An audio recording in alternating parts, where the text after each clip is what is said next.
മറ്റുള്ളവർ എന്ത് വിചാരിക്കുമെന്ന് കരുതി ജീവിക്കുകയോ മറ്റുള്ളവരെ കാണിക്കാൻ വേണ്ടി ജീവിക്കുകയോ ചെയ്യരുത്. നമ്മുടെ സ്വന്തം ഇഷ്ടങ്ങൾക്കും സന്തോഷങ്ങൾക്കും വേണ്ടി ജീവിക്കുക.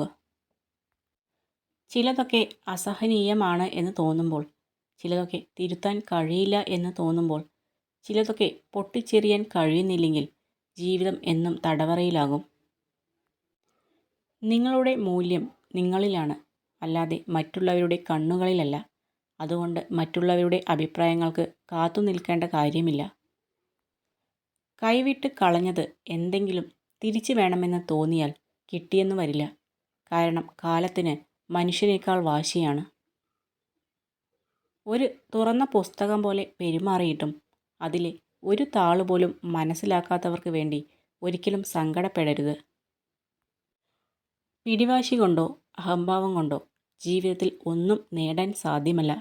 വിട്ടുവീഴ്ച കൊണ്ട് പലതും നേടാനാകും. തെറ്റുപറ്റിയാൽ ക്ഷമ ചോദിക്കുക. അതിൽ അഭിമാനം നഷ്ടപ്പെടില്ല. പകരം നല്ലൊരു വ്യക്തിത്വം രൂപപ്പെടുന്നു. ഓരോ വ്യക്തിയും നിങ്ങളോട് പെരുമാറുന്ന രീതിയിൽ ഒരു സന്ദേശമുണ്ട്. അത് മനസ്സിലാക്കാൻ ഒരുപാട് സമയം എടുക്കരുത് എന്ന് മാത്രം. മറ്റുള്ളവരെ കരയിപ്പിച്ച് നേടിയ എല്ലാത്തിനും കരച്ചിൽ കൊണ്ടുതന്നെ കടം വീട്ടേണ്ടി വരുമെന്ന് എപ്പോഴും ഓർക്കുക. എത്ര സമ്പാദിച്ചു എന്നതിലല്ല, എത്രത്തോളം സന്തോഷത്തോടെ ജീവിച്ചു എന്നതിലാണ് കാര്യം.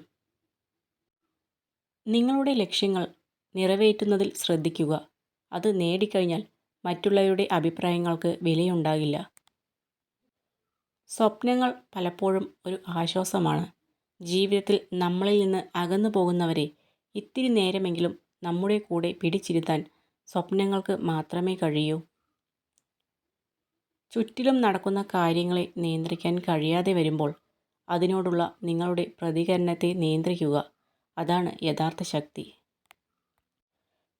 ആരുടെയും മുന്നിൽ നിങ്ങൾ സ്വയം ന്യായീകരിക്കേണ്ട ആവശ്യമില്ല. കാരണം ആർക്കാണോ നിങ്ങളെ വിശ്വാസമുള്ളത് അവരുടെ മുന്നിൽ ന്യായീകരണങ്ങൾ ആവശ്യമില്ല. ആർക്കാണോ നിങ്ങളെ വിശ്വാസമില്ലാത്തത് അവർ നിങ്ങൾ എന്ത് പറഞ്ഞാലും അംഗീകരിക്കുകയുമില്ല. മനുഷ്യൻ്റെ ഏറ്റവും വലിയ ശക്തി അവൻ്റെ മനസ്സാണ്. മനസ്സ് തളരുമ്പോഴാണ് ശരീരം തളരുന്നത്. എന്തൊക്കെ സംഭവിച്ചാലും ഉറച്ച മനസ്സോടെ നേരിടാൻ സാധിക്കണം. വിജയവും പരാജയവും ജീവിതത്തിലെ രണ്ട് അവസ്ഥകൾ മാത്രമാണ്. വിജയത്തിൽ അമിതമായി ആഹ്ലാദിക്കുകയോ പരാജയത്തിൽ അമിതമായി നിരാശരാവുകയോ ചെയ്യേണ്ടതില്ല. നമ്മുടെ ഓരോരുത്തരുടെയും ജീവിതം വളരുന്നതും താഴ്ന്നു പോകുന്നതും നമ്മുടെ ധൈര്യവും ആത്മവിശ്വാസവും എത്രത്തോളമുണ്ടോ അതിനനുസരിച്ചാണ്. ആരും നിങ്ങളുടെ കണ്ണുനീരിനെ കാണില്ല. ആരും നിങ്ങളുടെ സങ്കടത്തെ ശ്രദ്ധിക്കില്ല. ആരും നിങ്ങളുടെ വേദനയെ മനസ്സിലാക്കില്ല. പക്ഷെ എല്ലാവരും നിങ്ങളുടെ തെറ്റിനെ കണ്ടെത്തും. എളുപ്പമുള്ള ജീവിതം ലഭിക്കാനല്ല നിങ്ങൾ പ്രാർത്ഥിക്കേണ്ടത്. ജീവിതത്തിൽ പ്രയാസമുള്ള കാര്യങ്ങൾ മറികടക്കുവാനുള്ള ശക്തി ലഭിക്കുവാനാണ് പ്രാർത്ഥിക്കേണ്ടത്. വേദനയെ വാക്കുകൾ കൊണ്ട് പറഞ്ഞറിയിക്കാൻ കഴിയില്ല. എന്നിരുന്നാലും ഒരാളുടെ വേദനയിൽ എത്രമേൽ കൈത്താങ്ങാവാൻ നമുക്ക് കഴിയുന്നുവോ അതായിരിക്കും നമ്മൾ അവർക്ക് നൽകുന്ന ഏറ്റവും വലിയ സമ്മാനം. നമുക്ക് തെറ്റുകളെ തിരുത്താൻ എളുപ്പമാണ്.